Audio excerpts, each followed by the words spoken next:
পারস্য উপসাগরের নীল জলরাশির ওপর টহল দিচ্ছে ইরানের নতুন যুদ্ধ জাহাজ। আকাশে উড়ছে এআই চালিত ড্রোন, স্যাটেলাইট থেকে নজর রাখা হচ্ছে প্রতিটি মুভমেন্টে। পশ্চিমা দুনিয়া যখন ভেবেছিল ইরান দমে যাবে, তখনই তেহরান চুপিসারে গড়ে তুলেছে এমন এক সামরিক শক্তি যা এখন গোটা মধ্যপ্রাচ্যকে নতুন করে আঁকড়ে ধরেছে। প্রশ্ন উঠছে, ইরান কি শুধু নিজেদের রক্ষার জন্য প্রস্তুতি নিচ্ছে, নাকি বিশ্বের সামনে দাঁড়াতে চায় এক নতুন মডেল হয়ে? ইরান ইরাক যুদ্ধের রক্তাক্ত অধ্যায়ের পর তেহরান বুঝে গিয়েছিল বেঁচে থাকতে হলে বদলাতে হবে নিজেকে। প্রায় 4 দশক পর সেই বদল এখন বাস্তব। ইরানের স্থলবাহিনীর প্রধান ব্রিগেডিয়ার জেনারেল কিয়েমারস হেইদারি জানান, ইরানের সেনাবাহিনী এখন আগের মতো ধীর গতির নয়। এখন তারা আধুনিক, উন্নত এবং দ্রুত প্রতিক্রিয়াশীল। এছাড়াও তিনি জানান, ইরানে মোতায়েন করা হয়েছে 10টি বিশেষ সামরিক ইউনিট, যারা সীমান্ত পাহারা দেওয়ার পাশাপাশি শত্রুর গতিবিধি নজর রাখে।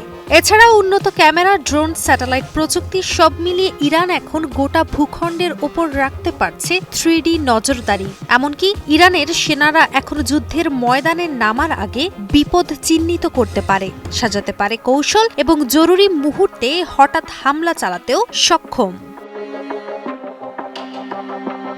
ইরানের সবচেয়ে বড় চমক কৃত্রিম বুদ্ধিমত্তা প্রযুক্তি। ইরানের সেনাবাহিনী জানিয়েছে তাদের কাছে এমন কিছু অতি গোপন অস্ত্র আছে যেগুলো এখনও প্রকাশ করা হয়নি।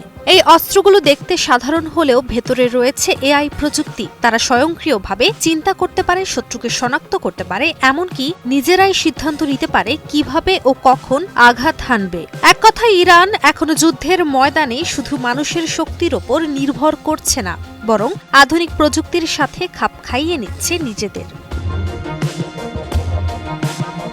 বর্তমানে যুদ্ধ শুধু মাটিতে নয়, হয় ভার্চুয়াল জগতেও। এখানেও পিছিয়ে নেই ইরান। আলাদা সাইবার ইউনিট গঠন করেছে মধ্যপ্রাচ্যের এই দেশটি, যারা উন্নত প্রযুক্তি দিয়ে প্রতিপক্ষের সামরিক কম্পিউটার সিস্টেম, নেটওয়ার্ক বা গুরুত্বপূর্ণ ডেটা হ্যাক করতে পারে। শুধু প্রতিরক্ষা নয়, ইরান এখন ডিজিটাল হামলায়ও প্রস্তুত, যা যেকোনো যুদ্ধের সময় প্রতিপক্ষকে বিপর্যস্ত করতে পারে। এই নতুন যুদ্ধক্ষেত্র ইরানকে এমন এক শক্তিতে পরিণত করেছে যাকে সরাসরি আঘাত করাও এখন ঝুঁকিপূর্ণ।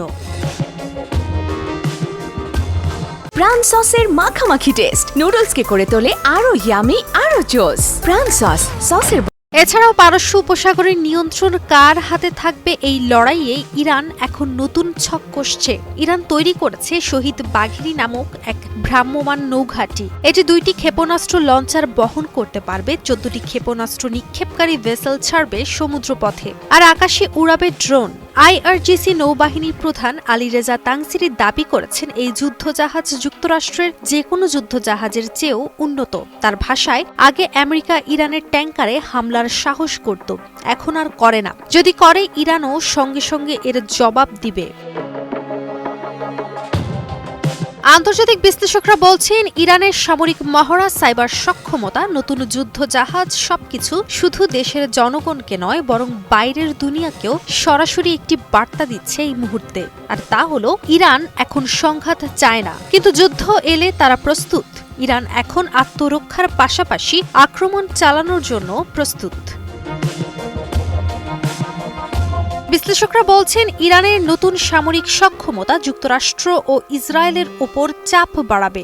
একই সাথে চীন ও রাশিয়ার মতো শক্তিধর মিত্রদের কাছ থেকেও কৌশলগত সহায়তা পেতে পারে তেহরান। বিশ্ব দরবারে ইরান এখন এক নতুন সামরিক মডেল হয়ে দাঁড়িয়েছে, যেখানে পুরনো যন্ত্রপাতি নয়, আধুনিক প্রযুক্তি আর কৌশল দিয়ে গড়ে তোলা হয়েছে এক প্রতিরোধের দুর্গ।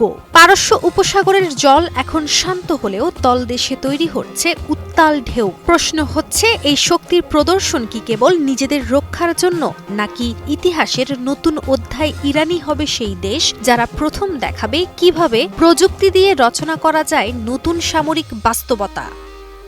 কাজী অহনা, নিউজ 24।